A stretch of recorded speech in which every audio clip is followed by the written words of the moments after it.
Jumah Taweh, and within the communication department, I'm a lecturer, but I also am a faculty in residence through student affairs of Clemson Home and Dining.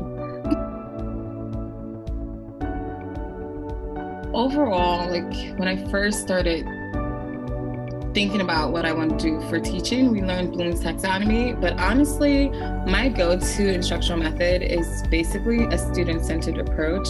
I definitely use a mix of discussions. I place my students in groups really early for them to get connected with each other because I think there's value in peer assisted learning. I also have my PowerPoints, and I also use Prezi because I know that there aren't just only auditory learners, so I try to adapt to all the different learning styles.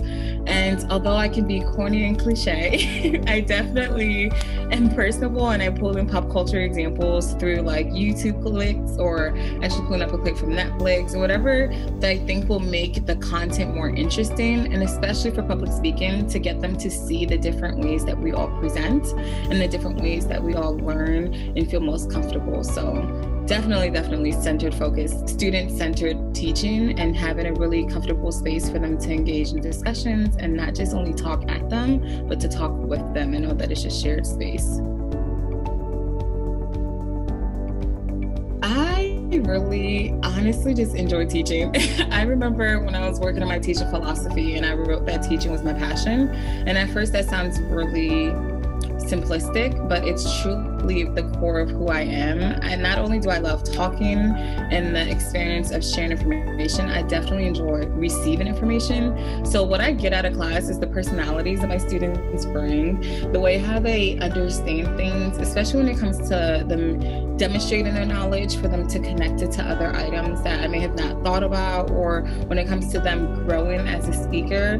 Specifically when it comes to public speaking, I really enjoy seeing that transformation that occurs from a student who had really high comm apprehension or actually just hated my class and then they transform into a person who's more confident as a speaker, who's more calm when they present, who has less fillers, more eye contact. So just seeing them just kind of grow and bloom throughout the semester is what I really love, and their personality. There are some great students I've connected with who, whether it's sarcasm or humor or people who are just super science related and really technical, I just love learning from my students, and I love that they give me their effort and their best every time.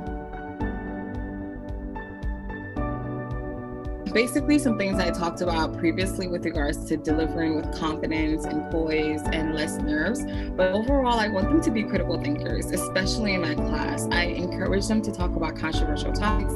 I encourage them to talk about things that really matter. And I think a lot of times we're so cautious about hurting people, or we're so cautious about how others will view us, and we want to stay in that space of comfort and caution. But the real life forces us to engage in topics that are meaningful, that are impactful, and maybe we have different opinions about it, but we have to be able to not just only take things at face value, but really assess how those things are constructed, what implications they have to other people, and not only think about our experiences, but being a really community-based thinker, a critical thinker who sees themselves not only as an isolated individual, but a person who impacts the lives of others that they live in ways that they are intentional or unintentional.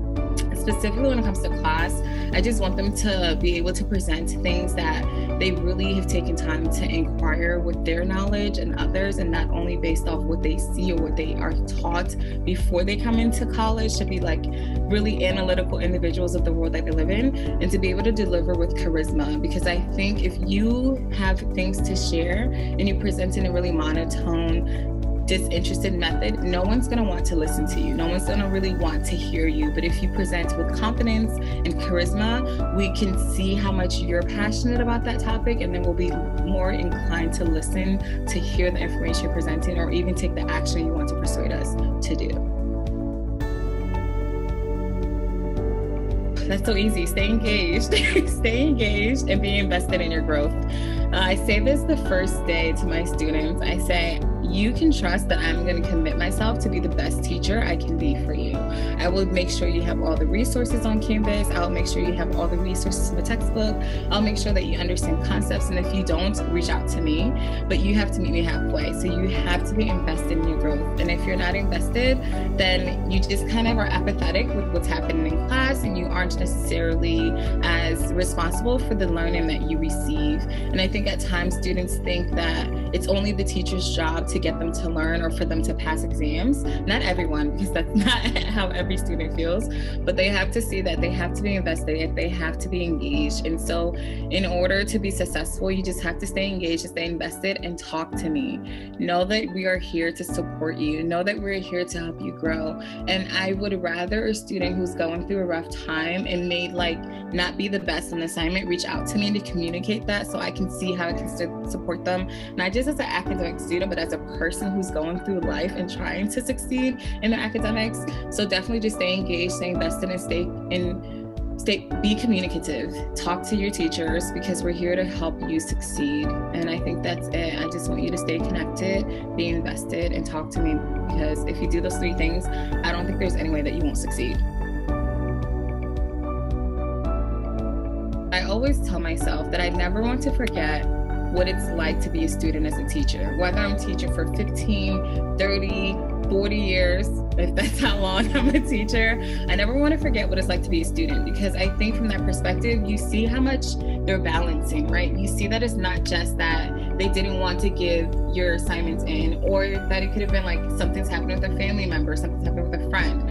And so when it comes to me trying to help students who may need help, I reach out. I really enjoy how innovative I've been trying to think about ways to still foster a classroom space that my students don't feel weird when they have to show their videos, or don't feel awkward because they have to talk in class. So I try to foster those foundational things to really get them to not feel as though we're only stuck in these rectangles. And that's it. I want them to know that I'm their teacher and I have this personality, and this is their group that they'll be with for the week, and they can support each other and depend on these people. So I try my best to just be innovative with online teaching. And I also think that it's benefited a lot of my students who have high communication apprehension, because it's a lot less nervous to give a public speech to a camera compared to standing and presenting in person. So I think it's definitely helped them feel a little bit more relaxed. But that's it. I think what I enjoy most about online is just being able to really reassess my teaching methodology and think about different ways that I can be creative and be outside of a box, because teaching isn't only about the four walls in the classroom, right? And as someone who values in and out of classroom learning, being online has just kind of allowed me to be more creative about how I can foster that classroom space and how I can still get them to think critically with our class content. And also when Zoom's having a not so great day and we have to think about ways that we can adapt and adjust to technology issues, or when life is presenting on us a lot and our class content is not necessarily the primary thing on our mind, and how can we adapt to the moment. So honestly, what I don't like is the lags.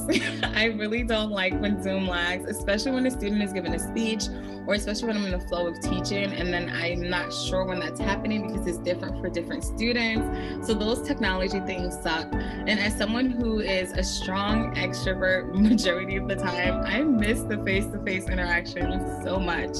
I miss being able to really see my students all the time, to get their energy, even though I am also traditional, so I still meet my students in the classroom space. I'm not solely on Zoom this year, but it's not the same with having to come with only like 5 students in the classroom, or days when there's only 1 or 2 students compared to my usual. So what I don't enjoy is just the lack of face-to-face interaction with the full classroom, and that energy that you get and the vibe you get from everyone and the excitement and everything is just, it's not the same. I started daily journaling and meditation because we had time. So I was like, let's get more connected to myself and my thoughts. And that lasted for a while, but I'm not as consistent anymore. And most of all, I've had more time, even though today I'm not wearing makeup, but I definitely enjoy playing in makeup. And so I've had time to just practice and sharpen my makeup skills because I've had more time to just connect with Instagram or TikToks or those kind of things. So I definitely just can't wait to see people and to interact with more humans.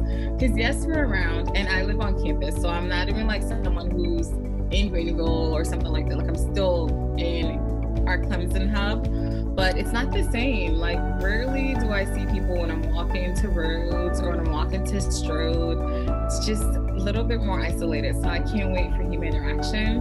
And mostly what I'm most looking forward to is just like being post-COVID, not having to recognize a face through a mask and not having to like elbow instead of hugs. Like that, those are the little things that I can't wait to do, to give someone a genuine hug, to see a full face and be excited to see them again, to talk without a fabric in front of your mouth. So just like the world of post-COVID, I can't wait. I've met some tremendously amazing people at Clemson that I don't even know how I would function without them, truly and honestly. Like I'm smiling from ear to ear because I don't know, there's some amazing people. They're amazing members of our community, and I've just been able to connect with people who have enriched my lives in so many ways. So what I love most about the city of Clemson is also the people that have been in the community. I definitely did my best to move to Clemson and not only think about the school, but also see what's around in like Middleton, what's around in Easley, like different areas near, and also the community that's outside of the university, but also nature. I love the botanical gardens. I love watching the sunsets on docks. I love the color of the sky. Like it's just such a beautiful nature. It's just so like tranquil in ways. So this is a tie. One's really great and one's not so great. So the great one was the eclipse. I loved being able to be here for the eclipse. It was such, like, I don't even have words. I don't have words to be able to have that moment, the few seconds to look up and to see that. It was just amazing. And being able to share that memory with some great people in my friend group and community and seeing students around, it was wonderful. And I will never forget it. And then also the sight-sitting was another memorable experience that I won't forget. Not necessarily because of all the smiles connected to the eclipse, but more so like the way that I was able to see students come together and make their voices heard and advocate for things that really impacted their day-to-day experience at this institution. Being able to see our community come together to support them. Maybe not everyone, but the people who came to support those students were amazing and really showed that they were here to support students and not only just the students in their classroom. So the two things is the eclipse and the sight-sitting. Those are two things that at Clemson I will never forget. Know how you want your degree to work for you, or know how to mark your degree, or something along the lines of understanding that yes, a communication degree is really broad and flexible, but also you can be so specific with the trajectory that you want to see yourself go. And it's so versatile, but understand that you want to make this more than just a piece of paper. You want to see how you can transform this degree that's on the paper in a way that sustains your life in whatever way that you see yourself most fit.